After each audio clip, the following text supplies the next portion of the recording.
Udi nyaboro na chiu kategno tamoro to weche beyo kuma kamarach. Winja. Kaka pinte ni celebrate weche beyo kodi. Kaka pinte weche beyo kodi. Piny to teka ndiyo mana kiye ni piny bedo matek but weche ber. Winja moro be adwa penji moro kama tino. Penji bwana. In ready? Kwa ni penjo mitime Google Ment. In ready? Wali nyaka time Google. Okay. Ochieng. En kisungu. Ochieng killed John. So do maintain microphone. Ochieng. Logo di sajeta so babiro rodi. Kawiji male. Okay, kiuji maber. Adoni budi winya maber. Ochieng mos mar sajeta ta. Okay, ngawa. Nyasuba. Yes, Sergeant Tatam Nyasuba. Good morning. Sergeant Tatam. Sergeant, angeyo Sergeant Tatam. Lugo ne Sergeant gi dholuo. Okay. Owinjo ya makare. Okay. Ochieng killed John in his car while Fred is watching. Who? Ochieng nonego John. Emitoke. Ka Fred neno. Wun mtoka neno. Wandik. Gini ibro gwenyago. Oka gwenyi. Wan go chieng. Onego. Next one winjo penjo. Ochieng onego John. Killed John.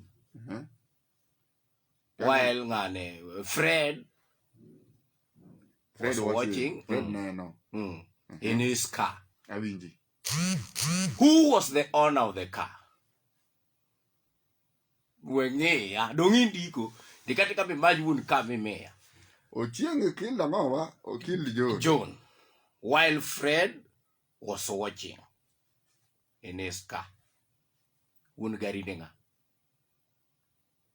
Agoma timi ti pakurika malichi ni de yodo idi ginene. Duo kapej. Wun gari denga. Ochieng. Nyeri penjo. Agoma kiwinjo ka. Kino gi penjo. Penji mos. Soma brosha de dongo secondary school pia box 68. Penji mos. Apenjo ni yani. Ochieng. Killed John. A presence mara Fred koneno. Penjo kaka ni. Kaka na onge sheda prenya penjo Ochieng killed John while Fred was watching in his car. Who was the owner of the car? My friend. Fred was the owner of the car. Fred wouldn't me talker. Penjo tiwinjo. Ochieng killed John while Fred was watching in his car. Who was the owner of the car? Woodma, are you okay? Ango mito mo kala mendeko. Okokonyi gimendeko no. Ochieng ango. While Fred was watching in his car. Kani? Who was the owner of the car? Fred. Ochieng. Ipi oge answer sare yoga. John to. John to negi. John vinya dege gache. By the way, John vinya dege. No. So who was the owner of the car? Mark Page, my sergeant gidi banya wako. Dala fem. Oja boro. Ma ve sa dan ka sky. Won ka ne no Fred. Fred mane watch ni. Mane neno ni. Nade. Mane won. Ereka ki watch ni. Ereka ki winjo penjo ni. Ereka ki winjo. Dan penjo na ni Ochieng. Killed John. While Fred is watching on his car. On Fred mani aje to nyewa tine go John. Okay. Dala fem. Fali fugudi nyaboro opakuruye. Opakiye. Kanjira. Dal mane duol kutoka ilugo ni Fred ni penjo ni ya. Ochieng killed John while Fred was watching in his. Como the one his ni don't you give Fred can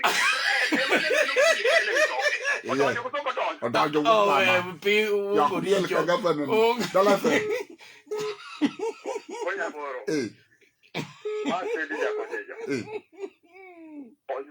The owner of the car is Fred. Nango. Nike Fred mane neno Ochieng kanego John kao ene gache. Okay. LFM.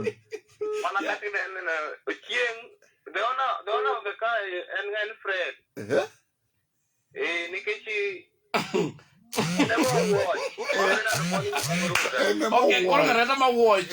LFM. Hello. Yes. Good morning, Pastor. Pastor Morris Sidala. Yes. Wonukani yenga. Wonukai ni ngamuneko. Eni wonuka. Morisa na janen. Ochieng wonuka. Ochieng wonuka, ochieng monego John. Ochieng wonuka. Fred janeno. To neno ka en kanye.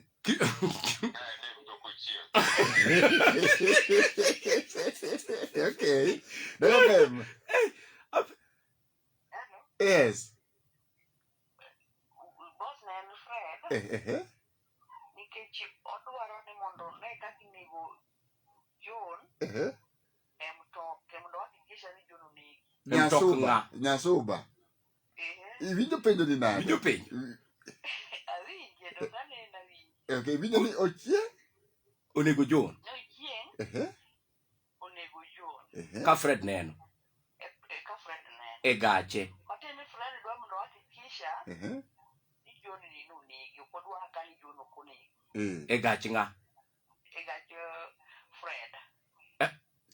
Fred ni gache to neno Ochieng nego John. Hakikisha ni kitiji utiyore maler. Kama na hiyo. Nyasuba, Nyasuba. Okay. Kisumu. Manasaje? Yes. Oh. Yes. Manasaje? Yes. Oh. Ilipingo saje that arm. Titi goli studio. Anda guru to chaka yima pingo go saje. Kuru ini kaka ngat mo. No, what's your stand? And mana chal Sabagi onge. I'm confused. Oh. Ochieng killed John while Fred was watching in his car. Banaginian Fred. Fred won kari. Ni. Fred won gari. Gari ni manjo gitabwa. Kwenda huko. Ina asani. Ina kwa mama.